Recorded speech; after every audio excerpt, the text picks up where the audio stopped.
Ravan, or even Jesus Christ, Sant Kabir, Guru Nanak Dev Ji Maharaj, there is a certain image that comes to your mind. Now, we have grown up with that image in our mind, and it is very difficult for us to interpret anything beyond what the popular imagery is. This works both ways. It makes things very easy for an audience to express their desire or their likes. Also, the fact that, if you look at something like the calendar art in India, which is to a very great extent responsible for how popular deities have been depicted. Or if you look at the paintings of, say, somebody like a Raja Ravi Verma, or paintings that predate Raja Ravi Verma, there is a certain image of Ravan or Lord Ram that you have in mind. Every generation of filmmaker wants to interpret something which is, classic, which is historical, and they have every right to do so. But looking at this teaser, I think that instead of enhancing the storytelling narrative, if everybody is taking out instances that this looks like Thor, or this looks like Aquaman, or this looks like Planet of the Apes, then one does feel a sense of letdown.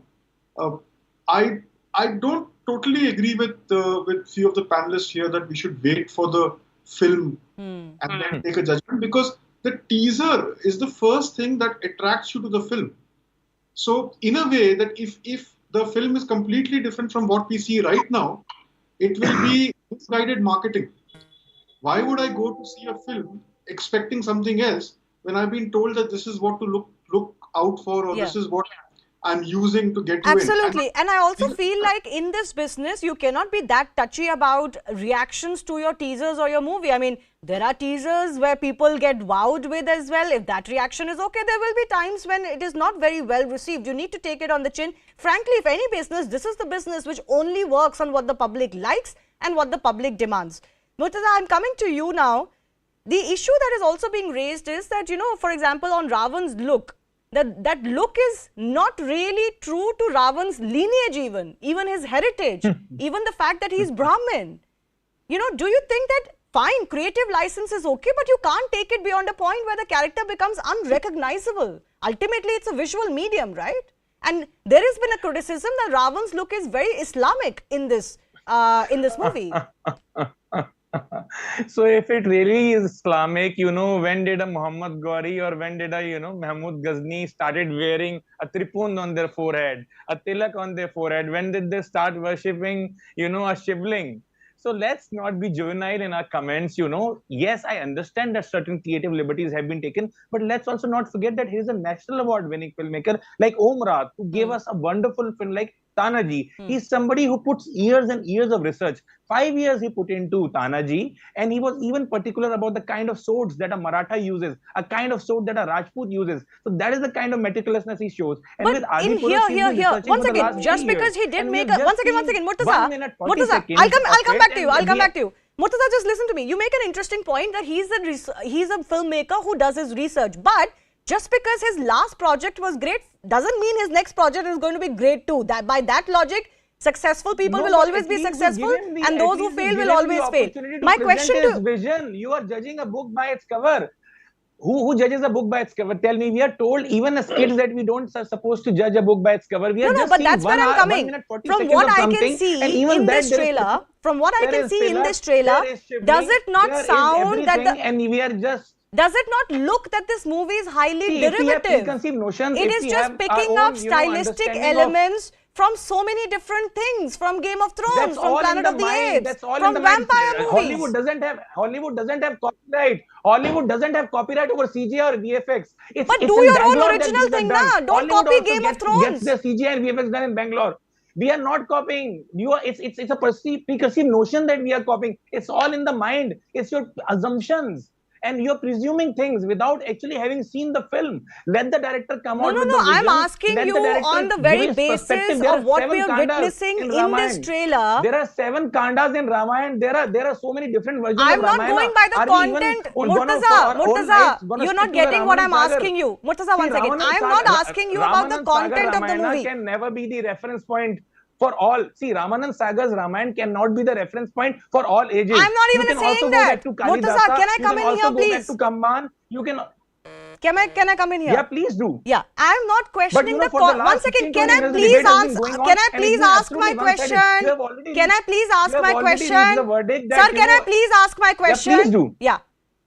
Please, I'm not please, asking you please, about the content of the film. I am saying stylistically, for a movie which is larger than life, 500 crore rupee budget, if you are not getting what is original thought, then that is going to be questioned. Nobody is questioning the content of the movie. We don't know yet. Thought?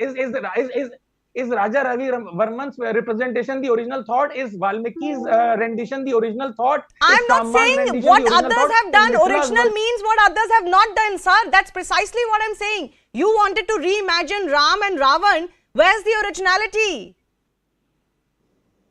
Different renditions of the Ramayana, and let's respect that. We cannot consider only the Ramanan Saga version of Ramayana to be the I'm most not authentic. asking. I'm not asking and you also, that. let's give the filmmaker That's not the question I'm opportunity. asking you, though. Anyways, I'll go across to Deepika ji for a final comment. Deepika ji, I have 30 seconds left. Basic question is, when it comes to a story like Ramayan, should creative licenses be allowed unhindered, or is there a limit to what you can experiment and be creative with? Your thoughts? I heard all the panelists, and what I understand from what their point of view is, and what my take on this whole thing is, we know Ramayana has happened. I don't consider, and most of us agree to the fact that it's not mythology, it's history. It had happened in the Treta Yuga. So when something happened in Treta Yuga, if you show it in an advanced version of a Kali Yuga, I somehow do not relate to it. Okay. And I think fans are disappointed only because of that. It's not showing the era truthfully. It's not showing the characters truthfully, because one of the panelists also mentioned you cannot depend, and that's not your reference point. Ramanan Saga is Ramayana, or Valmiki is not a reference point. So then what's your reference point? Precisely. I've run out of time, though. Deepika ji, I think everybody is raising very fundamental, interesting questions, but I've run out of time. I do thank our guests and also our viewers for tuning in. My colleague Anand is up next.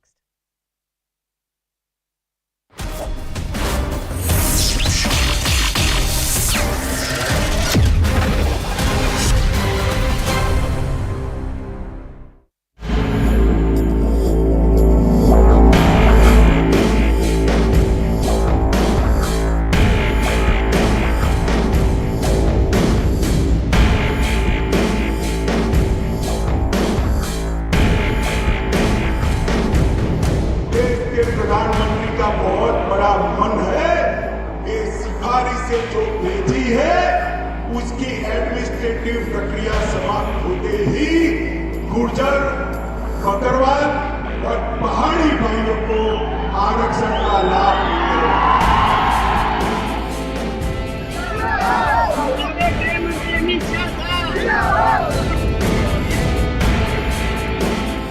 आपके मोदी के नारे उन लोगों को जवाब है जो कहते थे धारा 370 जाएगी तो फिर पंजाब पर आग लग जाएगी। आज की ये रैली उन लोगों को जवाब है जो कहते थे धारा 370 जाएगी तो खून की नदियां बह जाएगी।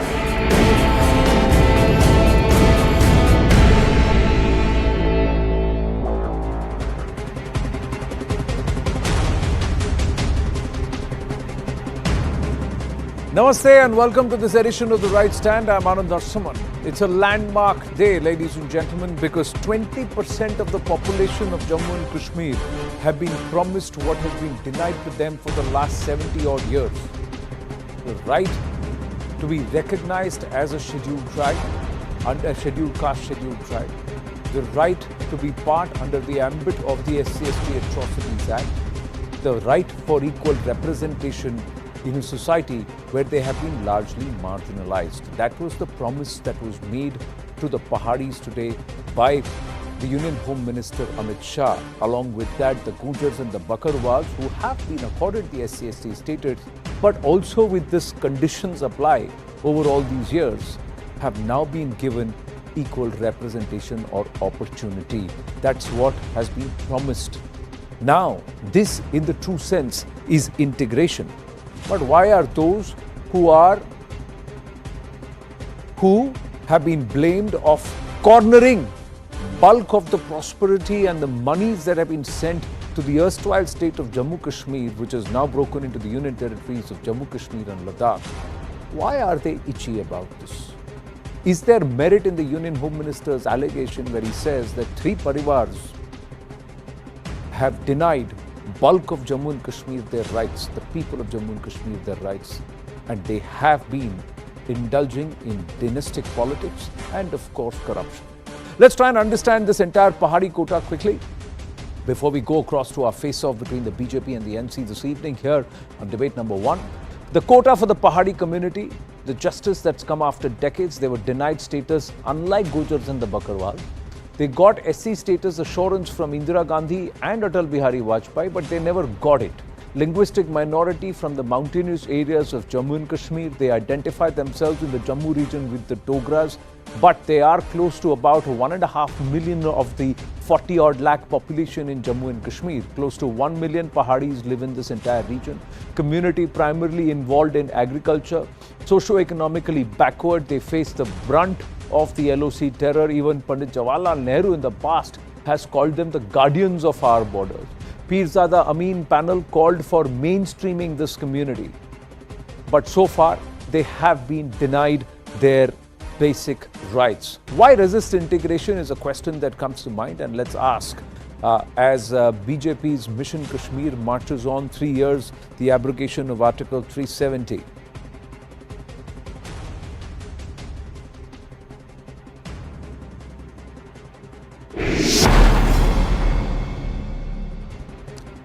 Let's go straight across to Shehzad Poonawalla, national spokesperson of the BJP, and Sameer Bhatt, spokesperson of the National Conference. Namaste, gentlemen, and also festive greetings all around. And let's hope for peace, prosperity, and good health to you and your loved ones. But on that note, let's have a good, sane debate. It's just the two of you. So, Shehzad Poonawalla, this allegation against the 3 parivars of ruining Jammu and Kashmir. Politics, suddenly recognizing the Paharis. Again, politics, because they are an important vote bank. Politically important for Jammu and Kashmir if the Union Territory of Jammu and Kashmir is heading for elections. देखिए आनंद जी, आज भारत माता की सुन के हुंकार, हड़कंप में है गुपकार, क्योंकि जब से गिरी है 370 की दीवार, परेशान है पाकिस्तान और परेशान है ये परिवार. Look at the transformation that has happened after the removal of Article 370. First, Jammu Kashmir was identified with terrorism. Today, terrorism and stone pelting is down. Terrorism is down by 50%. Stone pelting is down by almost 99%. Tourism, we've recorded the highest number of tourists this year, 1.62 crores, till even though the year has not ended, and it's the highest in the last 10-12 years. This is the highest tourism. Then first you had Algavwad, Atankwad and Parivarwad. Today, rather than this 3 PPP, Parivarwad, Pattharbaz and Pakistan Parasti, you have a situation where there is DDD. Decentralization. First, only a handful of people could become MPs, MLAs. They kept the political power to themselves. Today, you have seen DDC Chunav, you have seen Tehsil Panchayat Chunav, you've seen Gram Panchayat Chunav, you've seen a situation where 30,000 grassroots level leaders have been elected, so decentralization of power has taken place. Then you have seen deepening of democracy. Valmikis did not have any rights before this. The Dalit community, the Safai Karmchari community did not have any rights. The Mahila, the women community did not have any rights. Reservation was provided to the Pahari community after the 2019 order, and the paving of the way for the scheduled tribe status, which has been announced today by Home Minister, was also done after the removal of Article 370. Now look at the third D, which is the D of development. As far as development is concerned, please take a look at what has happened. Last 3 years, you have got a budget of Jammu Kashmir which is above 1 lakh crore. In the last 70 years, Jammu Kashmir got only an investment of 15,000 crores. Today, in the last 3 years, after the abrogation of Article 370, that has gone up to 56,000 crores. You have IIT, you have IIMs, you have AIMS, not IIMs, IIT, AIMS. You have a Sharjah, Srinagar flight that has started. You have flights in the night that have started from Jammu. So you are seeing all-round development take place. You are seeing the rise of employment take place. 2 lakh households have been given employment in the last 3 years after the abrogation of Article 370. You have increasing tourism. You have a more safe environment to do business. Yeah. People are coming in and investing money. So these things are taking place from PPP to DDD, from Gantantra to Gantantra. That is Republic. that has been achieved after the removal of Article 370, and therefore those who believe in Parivar Tantra are very upset with the Lok Tantra in Jammu Kashmir. Well, that's a very, very long opening remark that you've made, Shehzad Poonawalla, where you've laid it all threadbare, saying all that has happened is in the last 3 years, in the last 70 odd years, nothing happened. Samir Bhatt, how would you want to respond to that?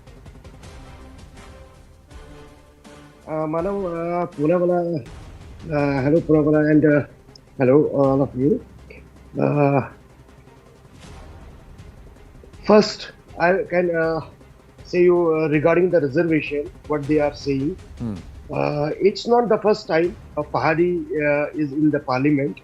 If Mr. Poonawalla remember, Chaudhry Muhammad Aslam Sahib, one of from the national from the Congress, and one of Chaudhry Talib Hussain, he's from the National Congress.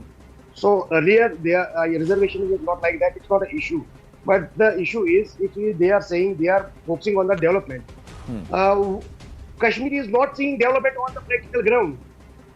So if there is a development, they are asking on the talk. So they are talking only just what they are written. But in ground zero, there is nothing. 1 lakh people from last 2 years, they are on protests. And still they are not getting confirmed. This is one. Second, the SSRB has published SI sub-inspectors, and second, they are finance assistants. And after that, when it was in the complete direction, they got caught. So where is the development? Where is the employment? How he counts like 2 lakh government jobs we have given. If there are 2 lakh government jobs, then where are they? Is it in the air? It's only in papers, not in practice. After that, they are talking about the roads, developments, hostels. They are before that. Now just they are going at the ribbons only. It's nothing else. And if they have committed in the floor of Parliament, Mr. Honorable Home Minister, if their situation is good, now situation is okay. So why we are living in the same YouTube? And Parivar, I am not able to understand what Parivar. I am not from the Parivar. I am in the party. Right? Parivar. एक ही मुद्दा के मगर परिवार के बगैर कुछ ही नहीं. Discuss, and if you are literally you want to work in the Jammu and Kashmir with rest of the country, focus on the development, then there will be a solution. Obviously, Mr. Honorable Minister, tomorrow he is coming to Srinagar. We welcome, but what he is giving to the Kashmiri, how he can get the connected with the Kashmiri youths. We don't have any problem. He is doing a big rally. It's a democracy. Everyone can do. Every party can do. But from last 4 years, if they are not worrying, from last 4 years they are not able to do the assembly election. It's not a shame. COVID. They said here's the COVID. So when the election was in Calcutta, Bengal, that time was not COVID. They are doing elections in Gujarat, Himachal Pradesh. Anand, may I come in? Why not Kashmir? Now, you've asked a lot of questions. Let Shehzad Poonawalla respond. Yes, Shehzad Poonawalla. Yeah, Anand, first of all, let the gentleman not misquote me. I did not say 2 lakh government jobs. I said 2 lakh households have got jobs.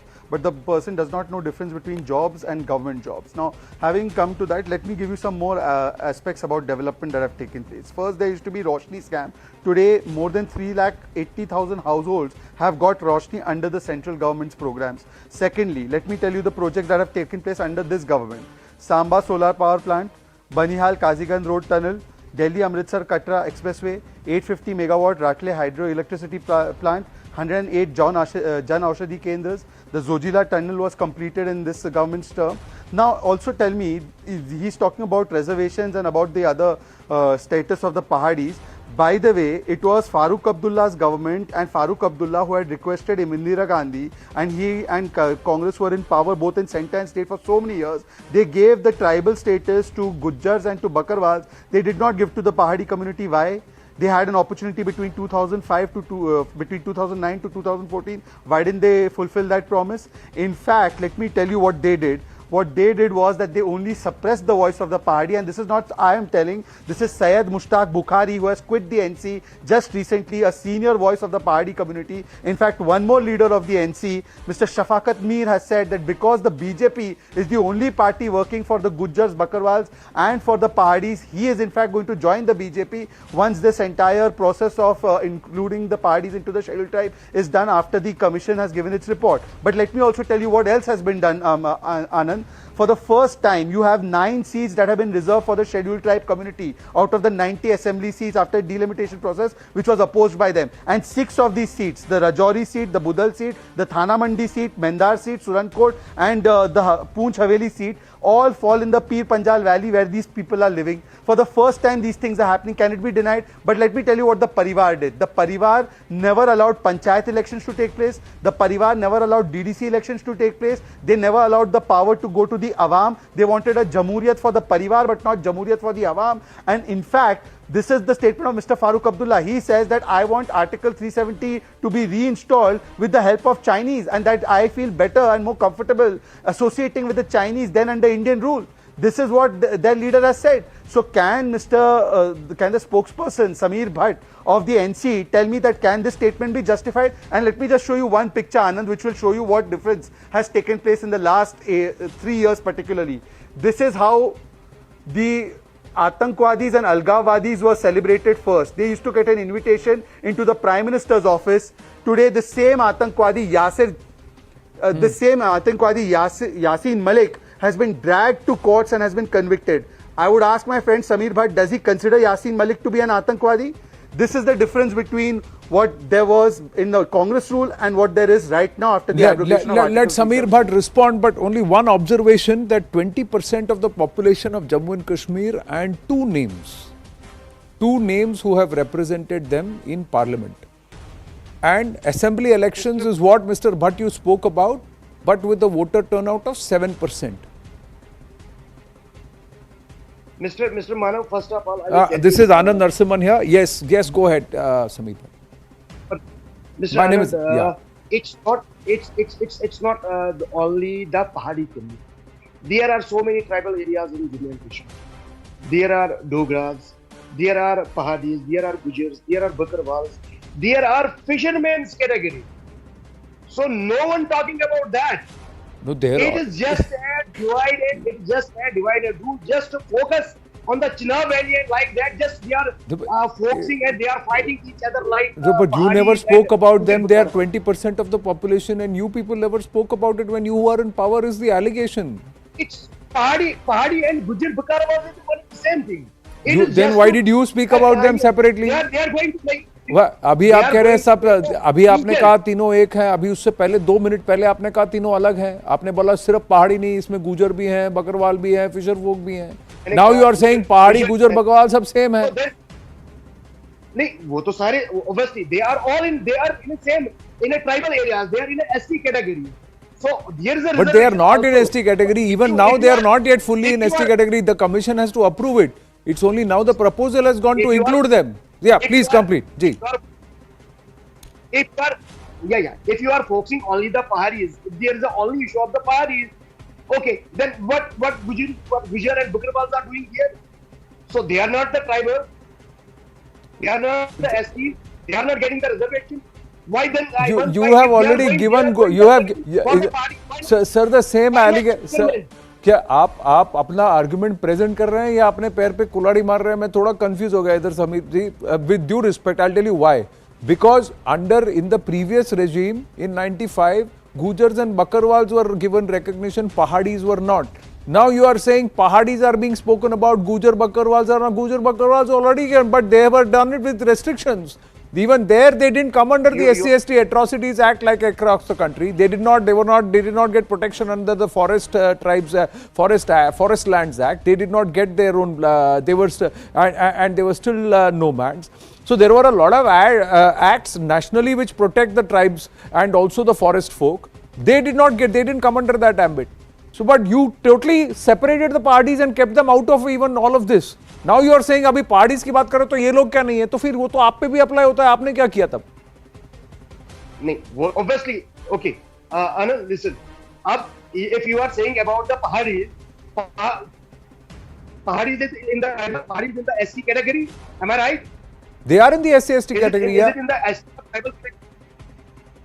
Are they SC categories? They have to be included now into the scheduled tribes category, sir. That's what they said, that reservation under scheduled tribe is with the commission. Yes, they are already in the reservation.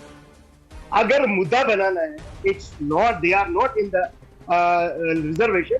So I can't say because central government of India, so I can't say like that. If you are, where is the fishermen? Why you are dropping the fishermen's category? Fishermen's category is a very big category. Then why they are not going in the parliament? One of them, if they have a pen like Samir, but see, you are asking these questions, but it looks like you are trying to look for an argument where there is none. So far, none of them got representation. Now all of them are getting representation. The Valmikis had no representation. They were not even given citizenship. They were not even given domicile.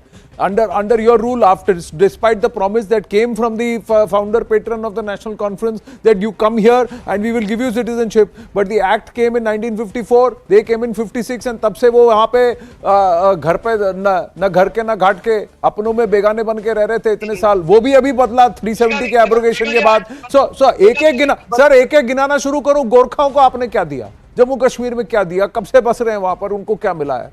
ठेंगा दिखाया आपने आज तक जब तक abrogation of 370 नहीं हुआ. एक एक करके सारे मैं आपको ट्राइब्स गिना दूं, उनके नंबर्स गिना दूं आपको जम्मू कश्मीर लद्दाख में. Now Shehzad Poonawalla respond. नहीं, the allegation that you are saying that they are doing it for a vote bank. आपने 6 डिलिमिटेशन के बाद 6 कॉन्स्टिट्यूएंसीज गिनाई पीर पंजाल रेंज में. The maximum concentration is of Paharis, Gujjars and Bakarwals, and you are looking at them as votes. That's why this comment has been made. Shehzad Poonawalla. Anand, I am very clear and my party is very clear that those who have suffered historic injustices, like the women of Jammu Kashmir because of Article 35A, like the Valmiki and the Dalit Samaj of Jammu Kashmir because of Article 370, or the communities like the Pahari communities and even the Gujars and the Bakarwals, because they were never really given full rights. Those communities who have been historically done injustice with need to be given proper justice. So what is the harm in it? Let me give you an example. Anand, you can check this. It was either 1992 when the recommendation had gone from the J&K cabinet that all these 3 communities need to be included as scheduled tribes. The Congress, only because of its own considerations, put the Gujars and the Bakarwals, but they left out the Pahari community, and that too, it was not a full right that they gave them because the SC/ST Atrocities Act and other central laws relating to the tribals were never applied there. Secondly, today you tell me we have sent Mr. Ghulam Ali for the first opportunity that BJP got. They sent Ghulam Ali Khatana ji to Rajya Sabha to represent the community. You tell me which person did NC send? He's given a name of the Congress party at some point they must have sent. But who is it that they sent from the NC? In fact, the NC is suppressing the voice of the Pahadis. It's not being said by me. They are suppressing the voice of the Gujars and the Bakarwals. It's not being said by me. It's being said by Shafkat Mir. It's being said by Syed Mushtaq Bukhari. Am I lying when I say Syed Punawala, I don't want to get into the elitism game where the Bakarwals were not even considered worthy enough to represent the state. The treatment that was given and the way Mr. Ghulam Nabi Azad himself has been behaved with in the past is all chronicled. What I am wanting to get to and ask the BJP is, there is a group which is West Park Hindus in Jammu who are still waiting because the CAA rules notification has still not happened after a promise that was made in 2019. So the BJP is also guilty of making promises but not notifying the rules. The BJP is also guilty of leaving people, giving people hope and leaving them hanging, Shehzad Punawala. Anand, I'll just deviate for 10 seconds. Anand, you remember prior to these shows when we used to be called, we used to be told, अरे राम मंदिर कभी होगा या सिर्फ तारीख बताओगे? Then we were told that अरे 370 कभी हटाएंगे या केवल तारीख बताएंगे? Today when one after the other we are taking these things forward, we are still being told कि ये बाकी रह गया, वो बाकी रह गया, and I'm glad that Anand, whether it's Anand Narsimhan or whether it's anybody else, they have expectations of us कि हम ही पूरा करेंगे, क्योंकि अभी तक हमने लाखों लोगों को कश्मीर में डोमिसाइल दिया है. हमने जो 10 साल में यूपी ने 1400 कश्मीरी पंडितों को नौकरी दी थी, हमने 5000 लोगों को नौकरियां दी है.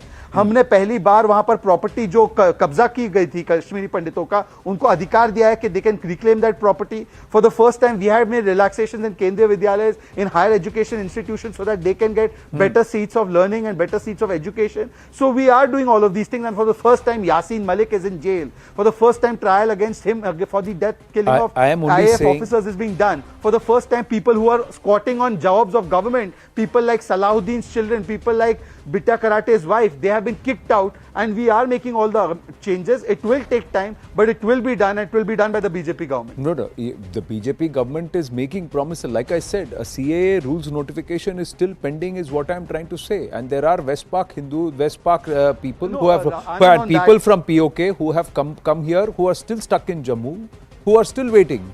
Because they don't have the access to Punjab, they couldn't go to Punjab, they came there and they are still stuck and waiting for their rights. What about their reservation? What about their jobs, and how are they going to be qualified? It's not yet defined, and there are several thousand in number. I'm just saying these are real issues in Jammu and Kashmir. No, just give me one line. Yeah.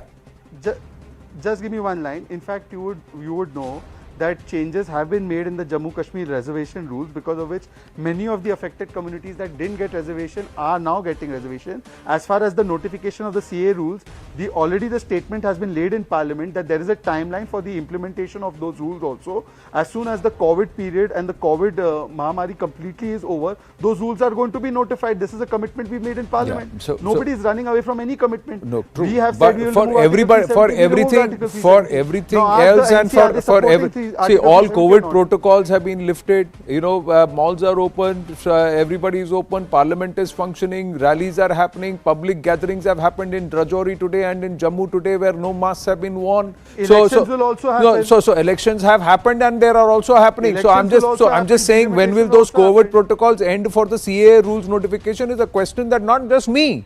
There are many who are based in Rajasthan, there are many who are based in Jammu, who are based in Delhi also, who are asking this question. So you are making promises, you are delivering on a lot of them, but there are some critical ones which have still not been delivered. I'm just highlighting that.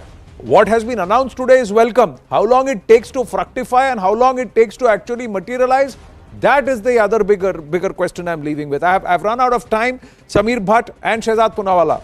Pleasure. Thank you very, very much. Big news coming through. Moving to that, ladies and gentlemen, there is a big crackdown that's happened pan-India. And this is on cybercrime. This is on cybercrime. CBI, state and police have conducted raids at 105 locations. This is the information that we've got. CBI and state police conducting raids at 105 locations.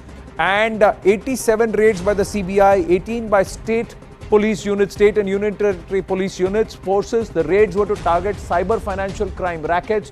1.5 crore cash and 1.5 kilograms of gold has been seized just in Rajsamand district in Rajasthan. Digital evidence of dark web operations have been seized. Illegal crypto and cyber fraud rackets that have been seized. There are evidences of illegal crypto. 2 call centers have been busted in Ahmedabad and Pune. And inputs from FBI, Interpol, Canadian and Australian police have led to this crackdown. Ashish Merishi joining us with more details. Ashish, big development this, 105 locations, and this just seems to be the tip of the iceberg in terms of the information that's been revealed so far of what's been seized and the operations that were being run. So Anand, it's just the tip of the iceberg. It is basically, the CBI-led operation, which is basically an international operation with the help of the FBI, the Interpol, the Royal Canadian Police and the Australian Federal Police. As we speak, what we have been told is that almost 105 locations are being covered, and most of it, around 87, is being covered by the Central Bureau of Investigation. Now, searches are happening in Andaman and Nicobar, Delhi, Punjab, Karnataka, Chandigarh and many other locations. The most important thing that has been found is that there are 2 call centers that have been busted, one in Ahmedabad and one in Pune. Now, interestingly, these operations, these call centers were basically doing cyber crime in the United States of America. So now the FBI has been informed and the US authorities are taking action. A number of people have been cheated by these call centers from Ahmedabad. So huge amount of digital evidence that has been taken over by the Central Bureau of Investigation till now. What we are being told told is that financial data related to dark web, that has also been seized. So many financial crimes that were happening in the dark web as well. We all know that getting access to dark web and getting information, or getting access to information inside dark web, it's always difficult. But here the Central Bureau of Investigation has been able to crack down. They have been able to find out financial frauds inside the dark web as well. So as we speak, lots and lots of action is happening. 1.5 crore rupees in cash and around 1.5 kg of gold has been seized only from Rajasthan district in Rajasthan. So as we speak, lots and lots of action happening. A CBI led action which is happening in the periphery of many police, which includes Australia, Canada, FBI, United States and India as well. Well, now, is this just the beginning, or are there going to be more such raids? Now, is this because internationally they were trying to skim money off people and trying to fraud them, defraud them, or is there an internal angle too to this? So Anand, we are seeing a lot of action which is, where the CBI in collaboration with various agencies has been happening. If you remember a few days back, there was another operation where, it was related to pornography, especially child pornography, and a number of people were arrested as well. So the Central Bureau of Investigation is basically trying to curb various crimes, which include the financial crime, which is happening, the action on which is happening today. So the Central Bureau of Investigation as of now is collaborating basically with various agencies, international agencies, and they are targeting people who are basically inside India, who are involved into this international crimes. Right. Thank you for your inputs, Ashish Merishi. So clearly a nationwide crackdown, lots of documents and data has been unearthed. Do they stumble on to other operations as well that would have been perhaps hurtful to India, and operations that could have put a lot of people and their lives and their value and their belongings at peril? We'll have to wait and watch. We're going to take a very short break. When we come back, there are those forces backed by Pakistan and other Islamist groups who are operating out of American or foreign soil, but with the intent to defame Bharat, break Bharat. And what they are doing is they are trying to do it via discourse, weaponizing journalism itself. We'll get you the details of this anti-Bharat narrative after a very short break. Stay with us.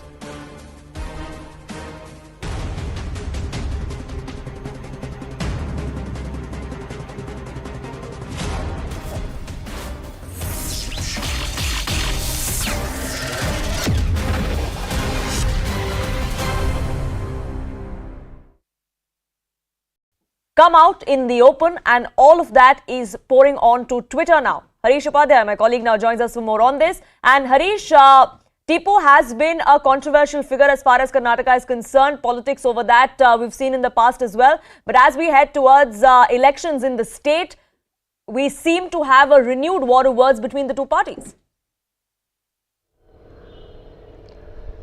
Yes, and especially with Bharat Jodo Yatra in the crucial region of Old Mysuru region, with Rahul Gandhi travelling Mandya, Mysuru, Srirangapatna, these areas. The BJP understands that the Congress would try to garner some support here.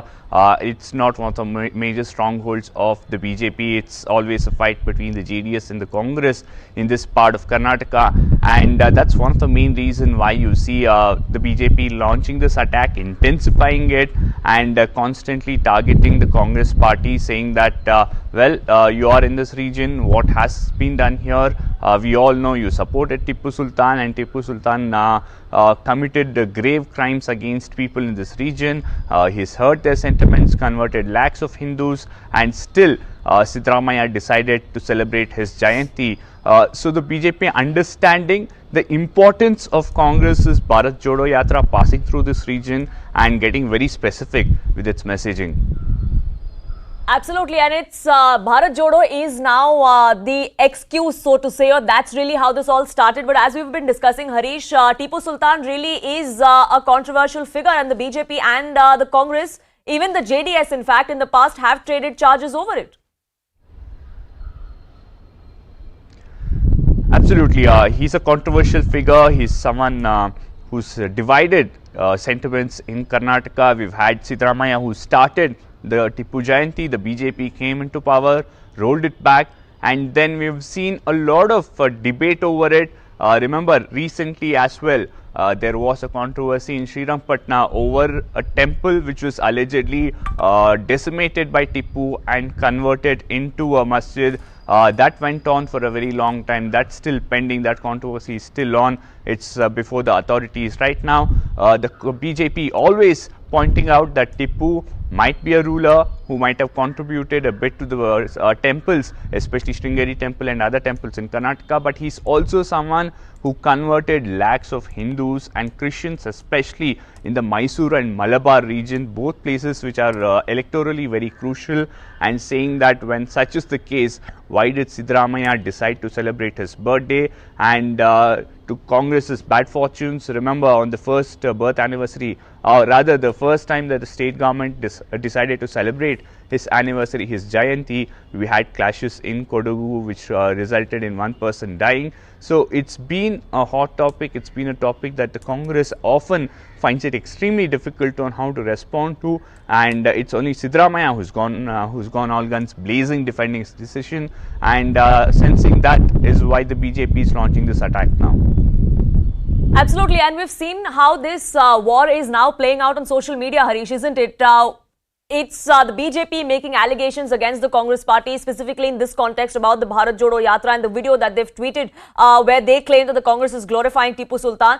The response also coming to the fore on Twitter. So while we are seeing Rahul Gandhi, now even Sonia Gandhi there in Karnataka going to join the Bharat Jodo Yatra in about 2 days from now, even as on ground the Congress is trying to gather steam for the party, of course ahead of the upcoming assembly elections and ahead of 2024 as well. It is also in the social media realm where this fight is intensifying now.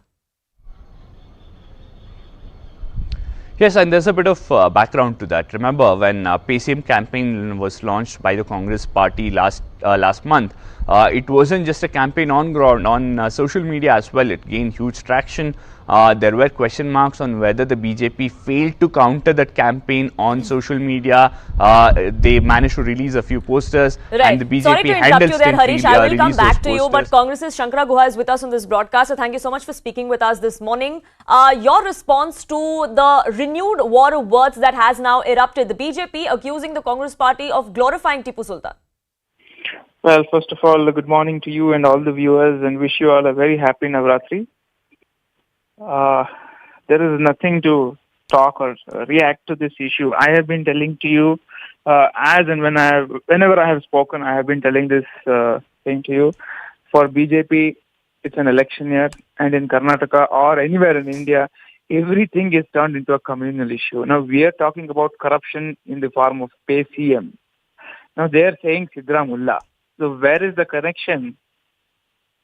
I mean, how are you? You just can't counter it. You are so desperate. You have nothing to answer.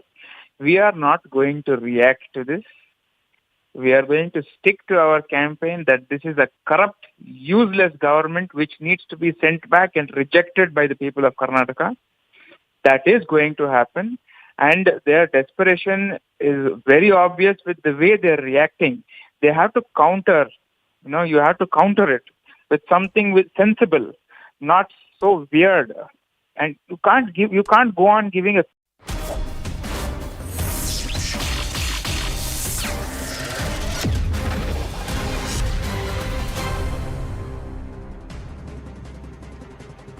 Thank you for staying with us here on The Right Stand. Now we're going to get you, ladies and gentlemen, evidence that think tanks that are operating on foreign soil, how they are going about this break India, defame India business, stitching up this anti-Indian narrative.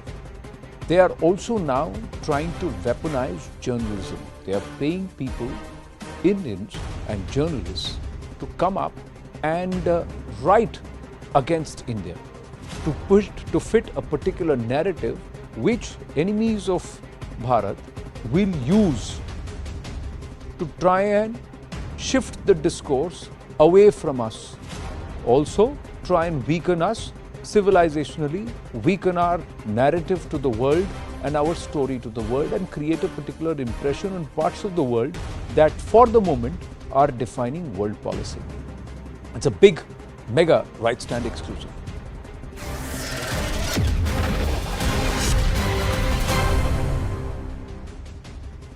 So weaponizing journalism, stitching up these anti-India narratives. This is what intel sources are telling CNN News 18, that Indian journalists are on the radar of US-based think tanks that are supported by Pakistan and also other Islamist forces.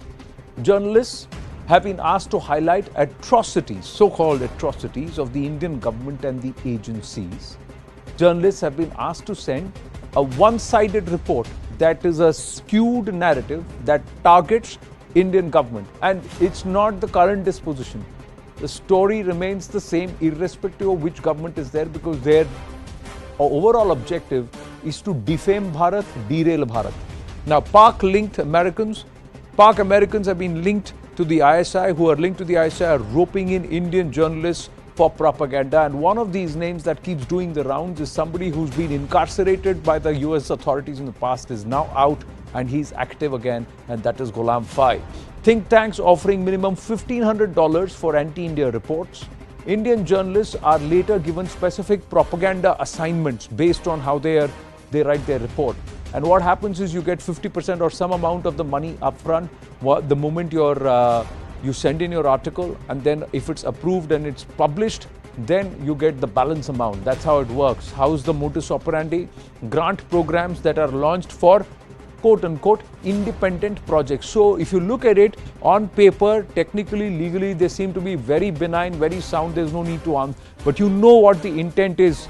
But you can't stop them for putting out what they are wanting to put out. Grant programs have Indian journalists on their radar. It's the money that lures them in, and of course you have to tap in and just skew it for us, and then you get the money. Programs promoted to focus on the marginalized. Muslims, Dalits, that's where the narratives need to be done. The marginalized is aimed in that direction. Programs tailored to human rights, religious freedom. Now, there you go. That's what it indicates. So the words, texts are very, very clearly indicative. You know what I mean, kind of thing. But they will not say it explicitly because that protects them legally and you cannot go after them. Promises given to circulate work in reputed media houses. That's what is said. You send us your article, we'll get it published here, we'll get it published there. And you know it's getting published where. Grants per story as high as $1,500 or 1.22 lakh rupees per story. Payment first after acceptance, that is half of the amount, and the second payment is once your work is published. And once it's published, then it just starts again and again and again. You keep getting paid for writing. And that brings us to the question, are they paying to defame Bharat and paying journalists themselves? So weaponizing journalism is another term that comes to mind. Pak anti-India narrative is the hashtag. Let's go across to our guests right away and ask them. They're all American residents who have been somewhere or the other either highlighting this, facing this, and seeing this around them. Purnima Nath, policy analyst, is with us. We also have Dr. Lavanya Vemsani, professor at the Shawnee State University at the Ohio State in USA, and Pattai Suresh Krishnamurthy, board member of Kohana, is also joining us from Atlanta. Namaste and greetings on the occasion of Saraswati Puja and Navratri. And but this has also come to the fore. We have actually, our team stumbled upon an ad that was put out which listed these, and this is another active American think tank backed by Pakistani and of course this entire group, and I know a lot of you have been studying this. Lavanya Vemsani ji, let me start with you. Is this a new phenomenon or has this been going on for a while? It's thank you. It's been going on for a while. It's been noted earlier. The think tanks sought and got funding from nations that support terrorism, Pakistan and others.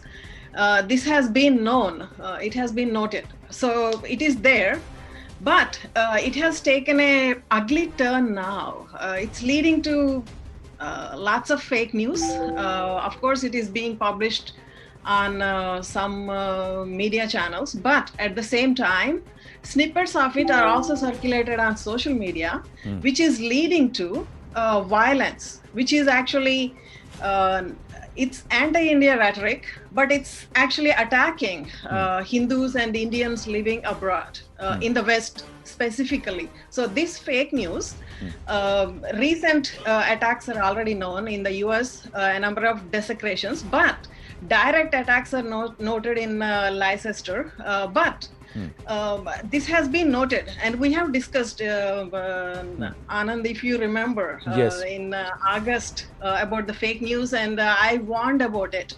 This might lead to more violence and problems within these host nations.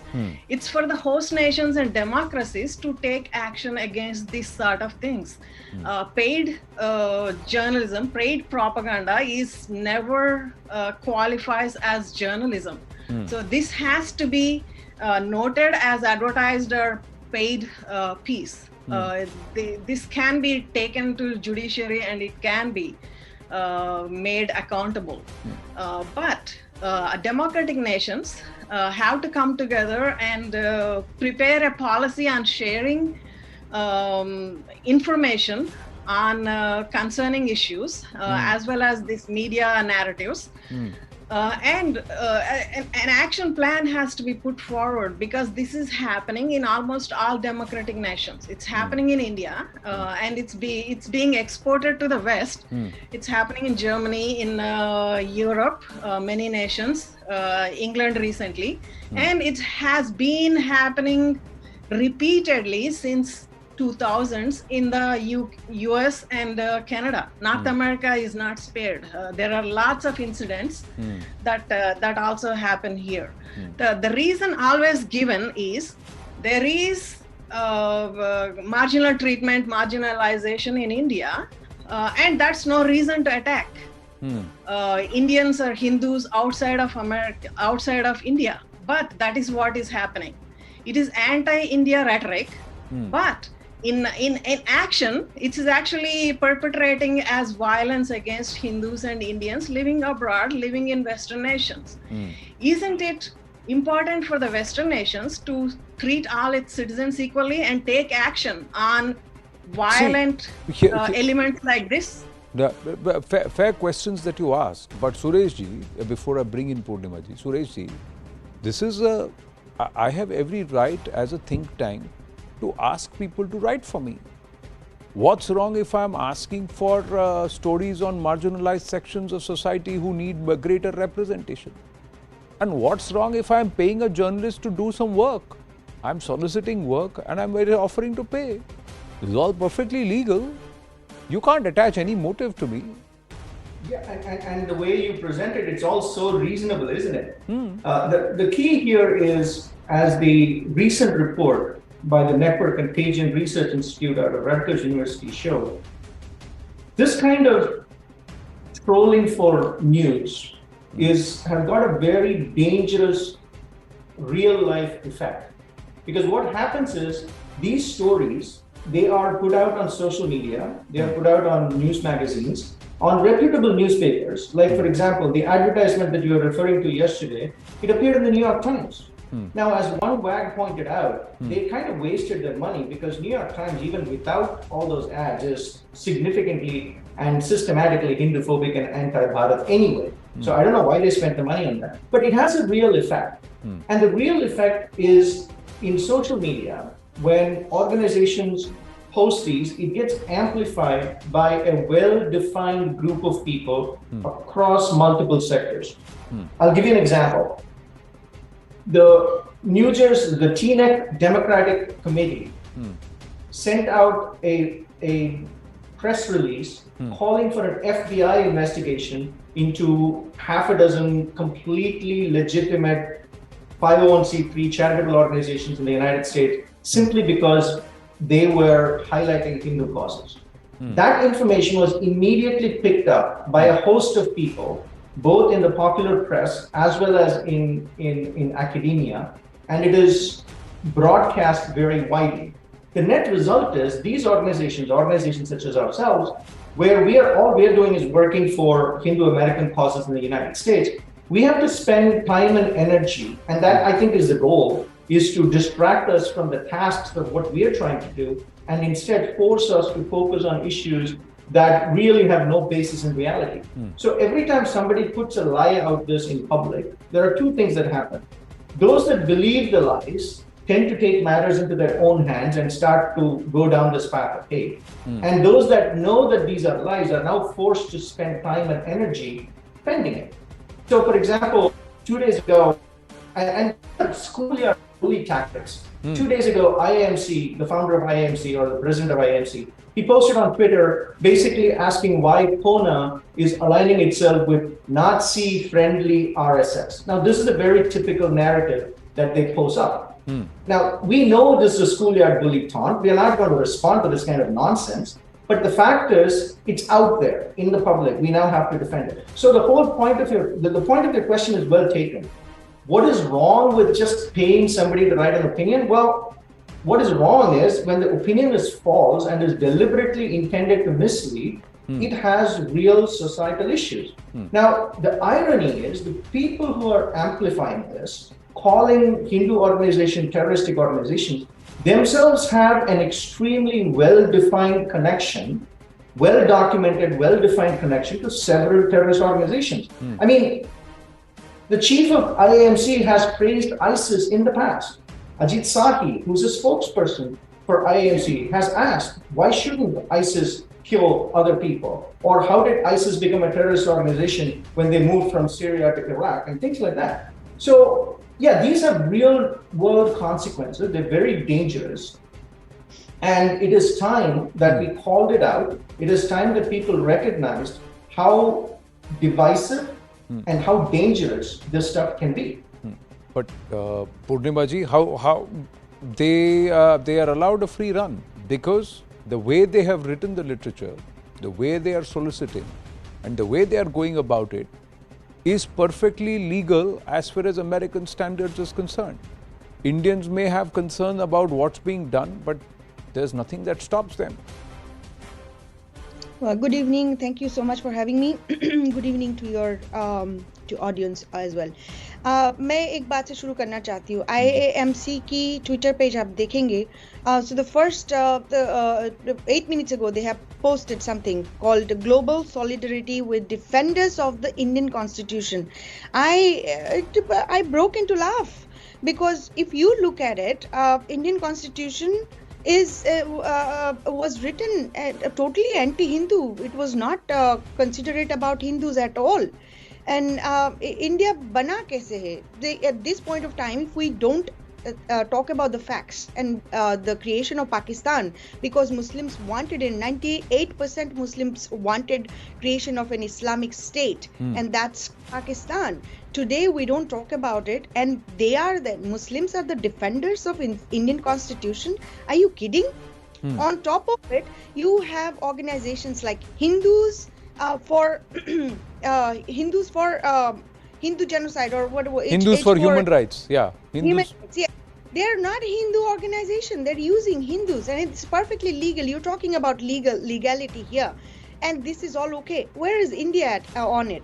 When New York Times was looking for a reporter, hiring for a reporter in Delhi, anti-India, anti-Hindu, anti-Modi, India couldn't do anything. In New York Times is still there in India. It's the same thing. Professor was talking right before that at this point of time, they actually have everything legal, whether it's a political association, whether it's media association, whether it is academia. We Hindus have failed in every category. We don't have voice. Even if we do, we are suddenly labeled as RSS, we're suddenly labeled as Bhakt, suddenly labeled as Sanghis, suddenly labeled as Nazis. I mean, these are some labels that are used against us, extremist. So why is it so are you saying that they have mastered the art of the discourse or manipulating the discourse in this case? Because Dr. Lavanya Vemsani, let me just circle back and bring in everyone. Dr. Lavanya, so they can cancel out somebody, they can label somebody, they can push out somebody, they can decide who can deliver a lecture, who cannot, who can come to a city, who cannot. They can decide who can protest and who cannot. but you don't have right to express yourself. You don't have right to challenge anybody, and you don't have the right to go ahead and put your point of view. So this is absolute wokeism that's going on. Exactly. That's what is going on. They're putting these fake narratives and fake news, if I may. But anytime any of us oppose it, we are called here all kind of labels. And, we are hunted with all these labels and cancelled out. So as you said, this results in not being invited to speak, not being out there to put our opinions out. So our voice is silenced. Our voice all of the time is being silenced. In their quest for anti-India narrative, anti-Hindu narrative, they have found Indians, because Hindus are a minority here in the US, they found Hindus as a perfect target. It's very easy to target them. It's very easy to label them. And no narratives, no fact checks are coming from India. And in the West, we are such a small minority that it's very easy to silence our voice as extremists or somebody supporting the ruling party. Even though we're not associated with any ruling party or anything happening, we are all living in the US for... You may be small in number, but you're quite sizable in the economic contribution and the intellectual contribution that you're giving to a nation like the United States of America. And if they're operating, even in Canada, there is a sizable Indian diaspora which is there, which has huge amount of heft. But Pattai Krishnamurthy, how is it that they have the amount of money to give $1,500 per article? Even I am tempted to write if they're going to give so much of money. But where are they getting the money from? Because it's supposed to be the Indian Americans who are the wealthiest. Yeah, there are a couple of answers to that. So as Professor Ramsani pointed out, there is certainly a lot of pressure on Hindus in general. But again, I don't want to paint the picture as too bleak. America, for the most part, it's a fair nation. It's a nation of laws. We don't, in the US, we have a very strong constitutional protection for people. We have First Amendment rights. Hindus have First Amendment rights like everybody else. It's a matter of raising the issue in the right forum in the right way. So, for example, at Kona, we had a presentation with lawmakers. We had a Hindus on the Hill Day on September 21st, where over 15 lawmakers sent their representatives or came in person to hear us out. And we are making inroads into the political space. Now, you asked the question, where is the money coming from? The Middle East Forum, Sam Westhrop of the Middle East Forum did a detailed analysis of just 25% of registered Islamic charities in the United States. And he found that they own a staggering $6.5 billion in assets. And they raise, on average, about $1 billion every year for various charitable causes. So you put $1.2 billion on one side, and you put $1,500 for an article on the other side, and you know how easy it is. What is the answer to this? The answer is we should use the mechanisms that are available to us.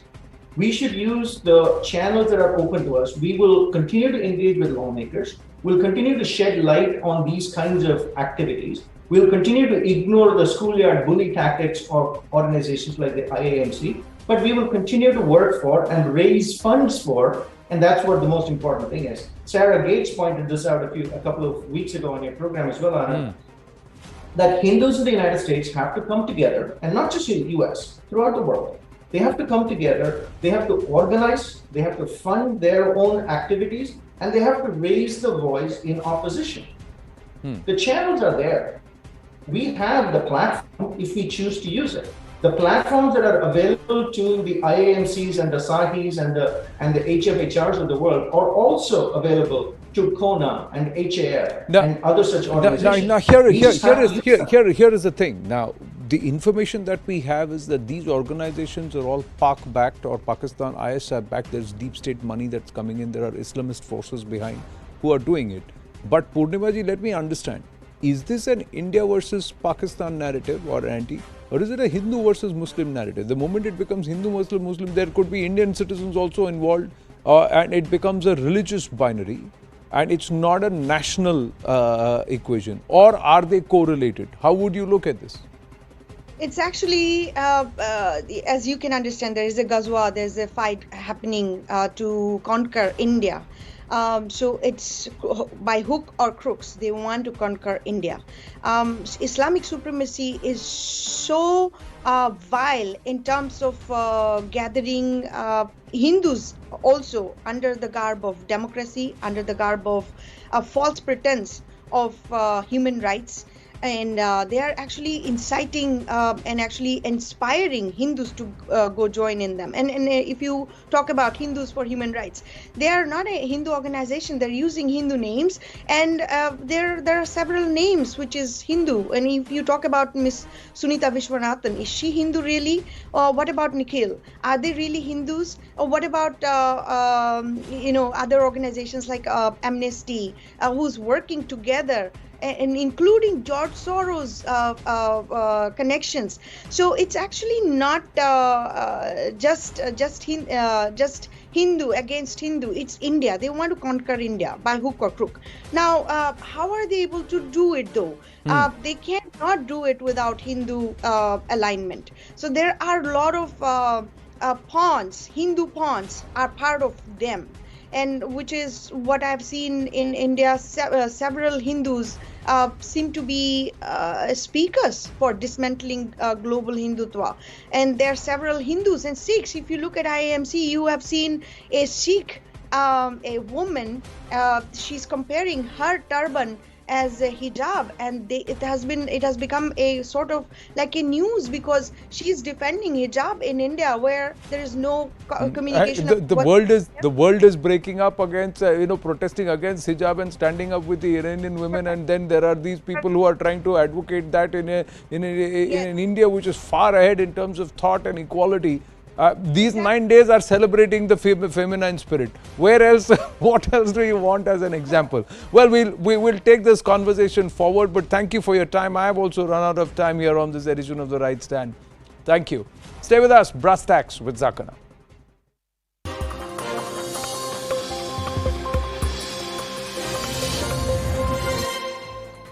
Good evening, this is Brass Tacks. I'm Zaka Jacob. The Election Commission has weighed in on the Freebies debate, or the Revdi culture as the Prime Minister called it. It's now floated a proposal that makes sure that all political parties will have to disclose the financials of how they plan to fund the freebies that they intend to give voters. They also want to know the impact that this will have on state finances. Remember, many of these parties which promise are not able to fulfill those promises or bleed the exchequer dry in trying to implement those freebie promises. But most opposition parties have dismissed this, saying that this is interfering in the democratic process, that they have a right to communicate directly with the voters and apprise them of whatever programs they intend to implement and let the voters make an informed choice. The question is, and the bottom line is this is what it boils down to. In a democracy, are political parties allowed to make promises unrealistic as they may seem and unviable financially as they may seem on the face of it? Or should there be checks and balances on what can be promised and what can be delivered? But first, the story of the day.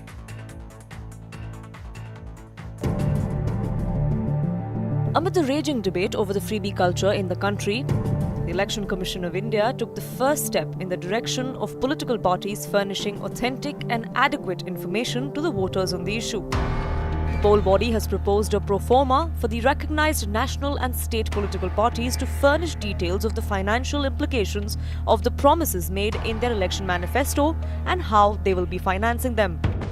The proposal comes amid Supreme Court's intervention on the freebies debate, asking the Election Commission to come up with guidelines on the issue. While the BJP supported the EC move, Aam Aadmi Party decided to approach the issue with caution. Freebies को रोकना बहुत जरूरी है। राज्यों के ऊपर 70 लाख करोड़ का कर्जा पहले ही है। केंद्र और राज्य मिला दें तो लगभग 150 लाख करोड़ का कर्ज है।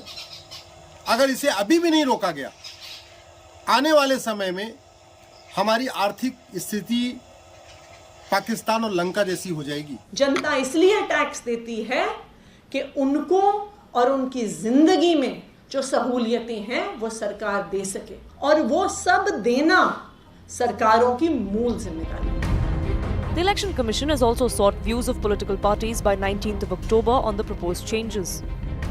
While the EC's plan is a step to bring the topic of financing schemes and prudence into political discourse, the big question remains, will political parties who have been doling out freebies since long agree to it?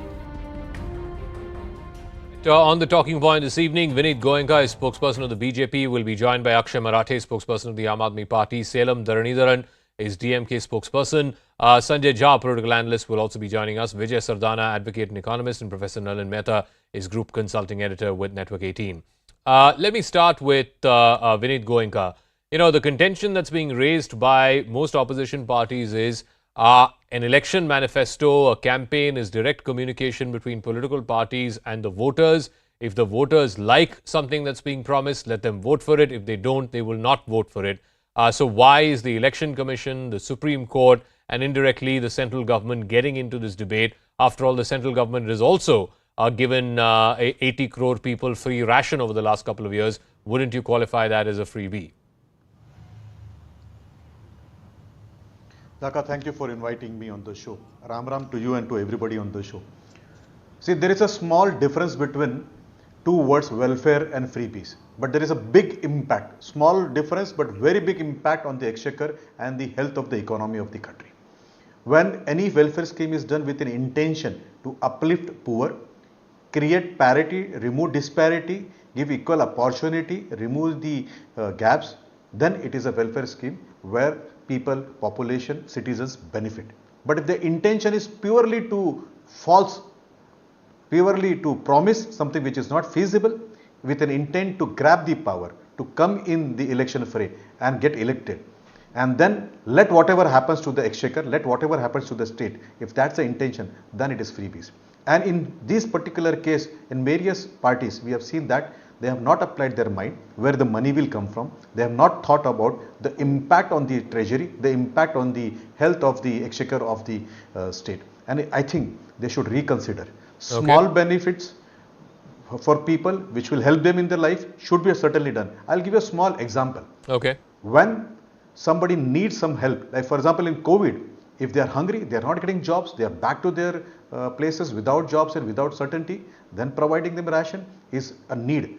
But if the same thing is promised, saying that you elect me, let me come to the power, and I would like to, give away the free ration to you, then it would have become freebies. So I think they have to be thought upon this. I'll give you one more example. Yeah, one second, Vinitji, I've got 5 other guests I need to go to, so allow me, please, ask for your indulgence. Akshay Marathe, what the Election Commission is saying today is not that, political parties like yourselves cannot make freebie promises. You can make freebie promises. What the Election Commission is saying, that there will be a prescribed format for disclosure by political parties on the promises made necessary to bring standardization.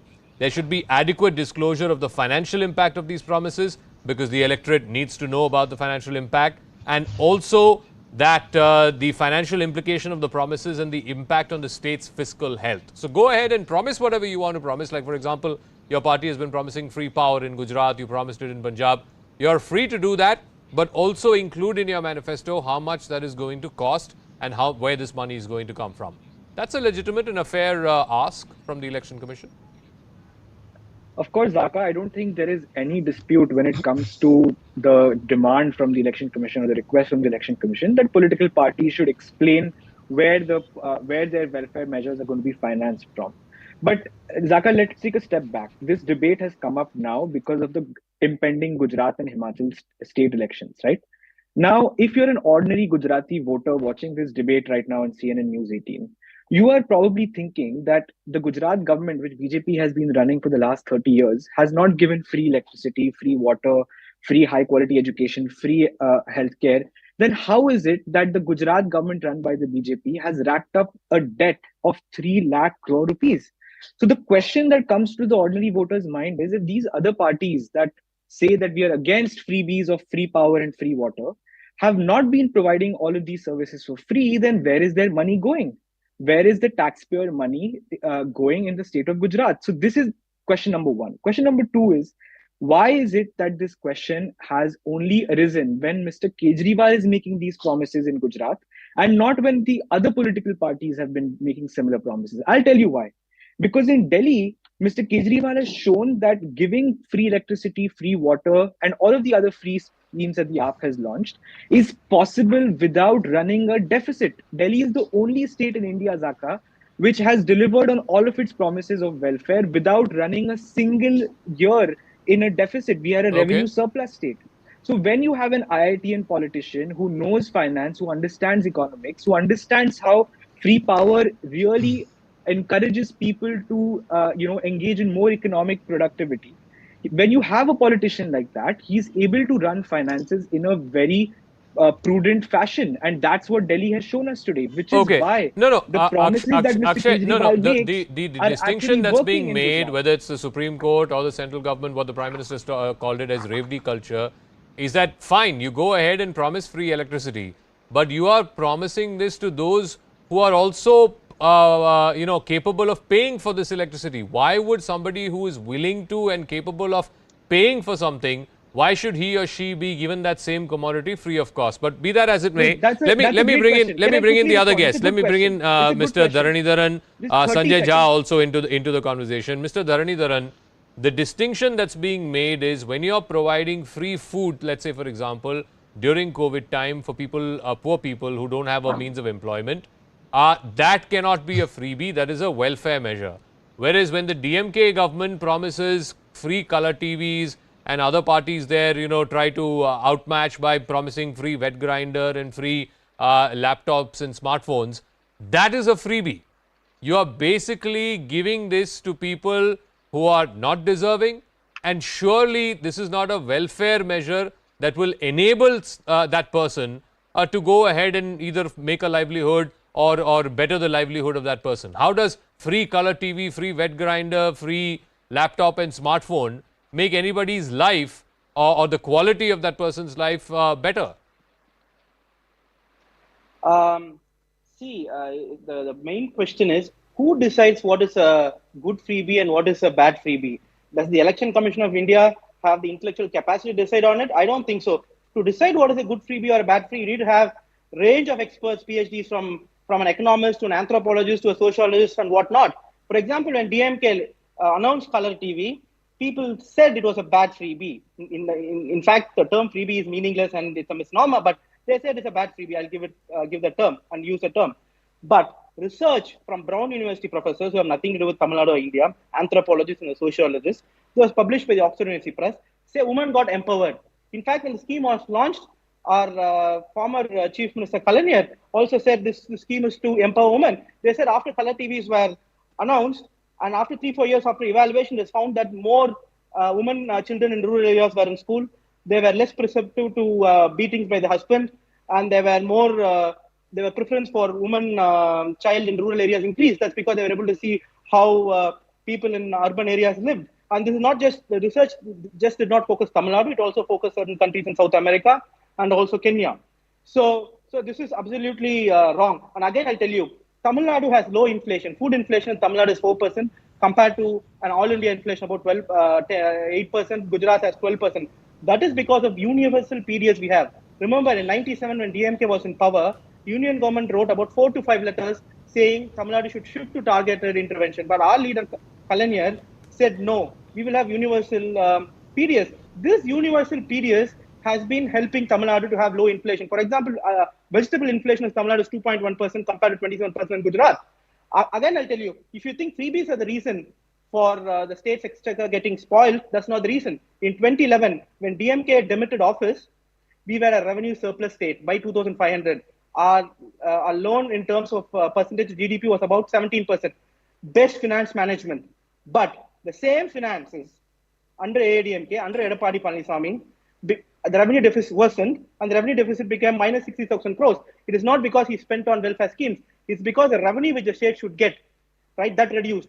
During our time, the states used to get about 12% revenue from the GDP. But during AADMK time, it reduced 9% simply because of mismanagement and lack of ability in administration.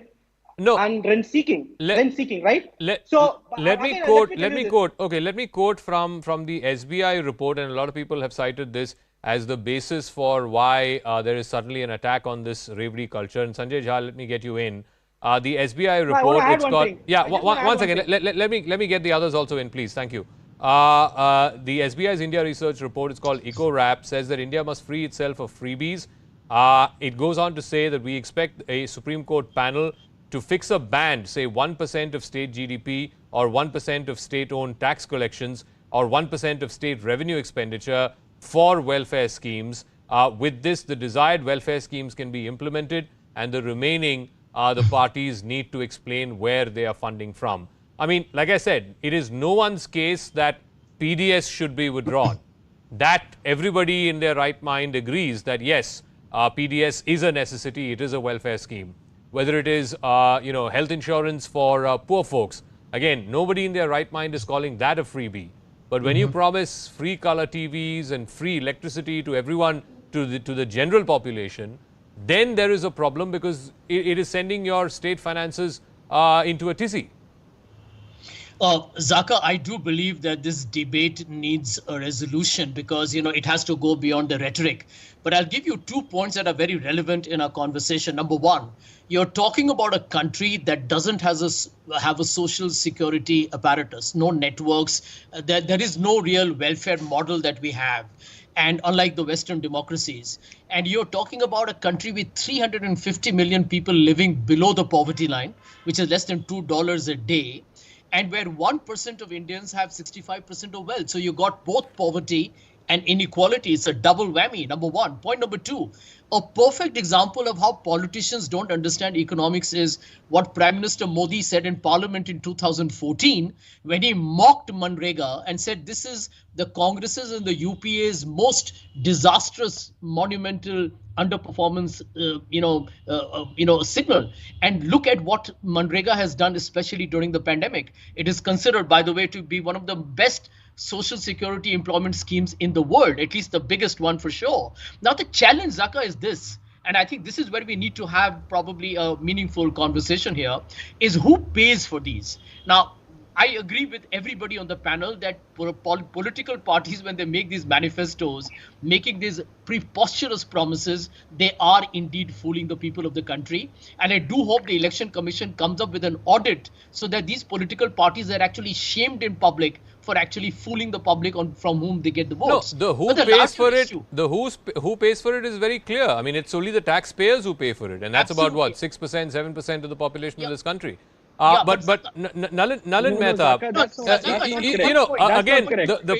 the problem is. Zaka, just give me 30 seconds. Just give me 30 seconds. Okay, quickly, Sanjay. I got Nalin as well as Professor Sardana waiting. Yeah, quickly. Yeah. So, 2 very quick points. In India, we celebrate the rise in GST collections, not recognizing it's a regressive tax. Even the poor are paying the government through buying goods and services. The second point, no political party in this country, including many eminent panelists, will tell you publicly that do we have the courage to increase taxes, especially on the high net worth individuals and even corporate taxes on those who are possibly in areas that demand to be taxed at a higher level. If you don't have higher direct taxes, this country will always have this debate. Okay. But if you pay for it, there is Nalin Mehta, the issue again comes down to, who can pay and who cannot pay. Clearly, all of the government's finances are being taxed by taxpayer money, which is a very, very small pool of people. Like I said, not more than 6 or 7% of the population. Now, it comes down to, are you going to give a particular thing, a particular item, let's say in this case, free power, to everyone in that particular state? For example, in Delhi, let's talk about Delhi. Why should all 1 crore people of Delhi or 1.5 crore people of Delhi get free power when maybe there's 30 lakh of them, maybe there's 50 lakh of them who can very well afford to pay for that power? That is the distinction between a freebie and a welfare scheme. No one has a problem with great government school education. After all, those who go there are the ones who absolutely need government school education. So no one has a problem with that. But when you say free power to the entire population up to whatever X number of units, that means that whether you're living in scenic farms or whether you're living in a jhuggi jhopdi, both of you get the same treatment from the state. That's the issue. You've absolutely hit the nub of the problem, Zaka. This issue is fundamentally about what is the definition of